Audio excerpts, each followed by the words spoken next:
baik. Bismillahirrahmanirrahim. Assalamualaikum warahmatullahi wabarakatuh. Perkenalkan, nama saya Nurul Afdal. Di sini saya akan menjelaskan materi terkait siklus hidup proyek. Yang dimaksud dengan siklus hidup proyek adalah kerangka kerja terstruktur yang mencakup semua fase dari ide awal hingga penyelesaian suatu proyek.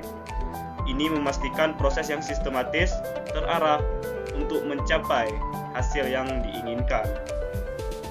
Yang pertama ada inisiasi proyek. Inisiasi proyek mendefinisikan ruang lingkup dan tujuan proyek. Hal ini melibatkan identifikasi kebutuhan, analisis kelayakan, dan penetapan tujuan yang jelas.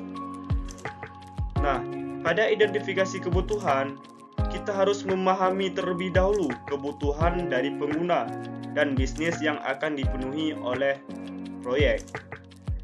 Kemudian analisis kelayakan. Di sini kita harus bisa menilai apakah proyek layak dari segi teknis, finansial, dan operasional. Selanjutnya, penetapan tujuan, yaitu mendefinisikan tujuan proyek yang spesifik, terukur, dan dapat dicapai, relevan, dan terikat dengan waktu. Dengan artian, ada waktu mulai dan ada waktu akhir dari suatu proyek. Selanjutnya ada perencanaan proyek. Tahap perencanaan melibatkan pengembangan rencana proyek yang komprehensif. Ini mencakup dekomposisi pekerjaan, estimasi waktu dan sumber daya, dan penentuan milestone. Yang pertama ada dekomposisi pekerjaan, yaitu dengan membagi proyek menjadi tugas-tugas yang lebih kecil dan mudah dikelola. Selanjutnya ada estimasi waktu dan sumber daya, yaitu menentukan berapa lama waktu yang dibutuhkan untuk setiap tugas dan sumber daya yang diperlukan. Dalam artian, waktu harus fix, kapan kita mulai dan kapan harus berakhir suatu proyek, dengan menentukan sumber daya manusia yang berkualitas.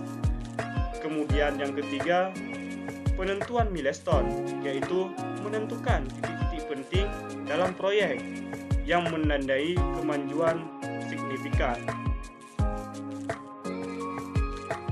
Selanjutnya ada eksekusi proyek. Eksekusi proyek adalah pelaksanaan rencana proyek yang telah dibuat. Ini melibatkan koordinasi tim, pengelolaan tugas, dan pemantauan progres. Nah, di sini koordinasi tim, yaitu dengan cara menyusun tim yang tepat dan memastikan komunikasi yang efektif antar anggota tim. Nah, maksud menyusun tim yang tepat artinya kita harus bisa memilih orang-orang yang bisa bekerja dengan baik, tergantung dan sesuai dengan proyek yang akan kita laksanakan ke depannya. Selanjutnya, pengelolaan tugas, yaitu mengawasi dan mengelola tugas-tugas yang sedang berlangsung, memastikan penyelesaian tepat pada waktunya dan sesuai dengan standar yang ingin dicapai. Selanjutnya ada pemantauan progres, yaitu memantau kemajuan proyek secara berkala, baik itu per minggu atau per bulan. Kemudian mengidentifikasi hambatan, yaitu kita harus bisa mengidentifikasi apa saja hambatan dari suatu proyek itu. Dan bila perlu, kita harus mengambil tindakan korektif untuk memperbaiki hambatan yang tidak bisa kita capai. Selanjutnya ada pengendalian proyek. Nah, pengendalian proyek melibatkan pemantauan kinerja dan pengambilan tindakan korektif untuk memastikan proyek tetap berjalan sesuai rencana. Jadi yang pertama ada pemantauan kinerja. Kita harus bisa membandingkan hasil aktual dengan rencana yang telah ditetapkan. Istilahnya, kita harus bisa membandingkan hasil dari nyata dengan rencana yang telah kita tetapkan sebelumnya. Selanjutnya yang kedua, pengambilan tindakan korektif, yaitu dengan cara menyesuaikan rencana atau strategi jika terjadi penyimpangan signifikan dari rencana awal. Nah, kita harus bisa membuat batasan tertentu supaya suatu proyek dapat berjalan sesuai dengan rencana pada awal. Selanjutnya yang ketiga, pengelolaan risiko, yaitu mengidentifikasi dan mengelola risiko yang berpotensi mengganggu suatu proyek. Selanjutnya ada monitoring dan evaluasi. Nah, di sini monitoring dan evaluasi melibatkan pengumpulan data dan analisis kinerja proyek secara berkala dan mengukur keberhasilan dan mengidentifikasi area yang perlu ditingkatkan. Nah, berikut caranya. Yang pertama ada pengumpulan data, yaitu mengumpulkan data tentang kemajuan proyek, hasil, dan efektivitas proses. Kemudian yang kedua, analisis kinerja, yaitu menganalisis data yang dikumpulkan untuk mengidentifikasi tren, kelemahan, dan peluang. Di sini kita bisa mengetahui cara mengikuti tren, kemudian kelemahan dari kinerja kita, dan peluang yang didapatkan saat kita membuat suatu proyek. Kemudian yang ketiga ada identifikasi area, yaitu menentukan area yang perlu ditingkatkan untuk meningkatkan efektivitas dan efisiensi proyek.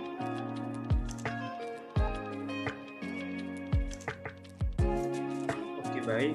Selanjutnya ada penutupan proyek. Nah, di sini penutupan proyek menandai penyelesaian formal suatu proyek dan mencakup dokumentasi, penyerahan hasil, dan evaluasi akhir dengan konsumen. Nah, di sini pada tahap dokumentasi, biasanya kita merekam semua dokumen yang relevan terkait proyek, seperti rencana, laporan, dan hasil dari proyek tersebut. Kemudian penyerahan hasil, yaitu menyerahkan hasil proyek kepada pemangku kepentingan yang sesuai dengan rencana yang telah ditetapkan sebelumnya. Selanjutnya ada evaluasi akhir, yaitu mengevaluasi kinerja proyek secara keseluruhan dan mengidentifikasi pelajaran yang dapat dipetik dan merayakan keberhasilan yang telah dicapai. Selanjutnya yang terakhir ada pembelajaran dan perbaikan. Nah, di sini setelah proyek selesai, penting untuk mempelajari pelajaran yang dapat dipetik dan mengidentifikasi area yang dapat diperbaiki di masa yang akan datang. Yang pertama yaitu kita bisa mengetahuinya dengan mengidentifikasi kelemahan, yaitu mengidentifikasi kelemahan dalam proses proyek yang menyebabkan masalah atau ketidakefisienan. Nah, di sini kita dapat mengetahui apa yang menyebabkan suatu proyek itu dapat tidak efisien ataupun tidak dapat berjalan sesuai dengan rencana pada awal. Selanjutnya, penerapan best praktik, yaitu menerapkan best praktik dan standar industri yang relevan untuk meningkatkan kualitas dan efektivitas suatu proyek. Selanjutnya yang terakhir ada peningkatan proses, yaitu dengan melakukan penyesuaian dan perbaikan proses proyek untuk meningkatkan efisiensi dan efektivitas di masa yang mendatang. Nah, pada saat kita membuat suatu proyek, kita harus bisa memenuhi semua tahapan-tahapan pada siklus hidup proyek. Sekian materi dari saya akhiri. Wassalamualaikum warahmatullahi wabarakatuh.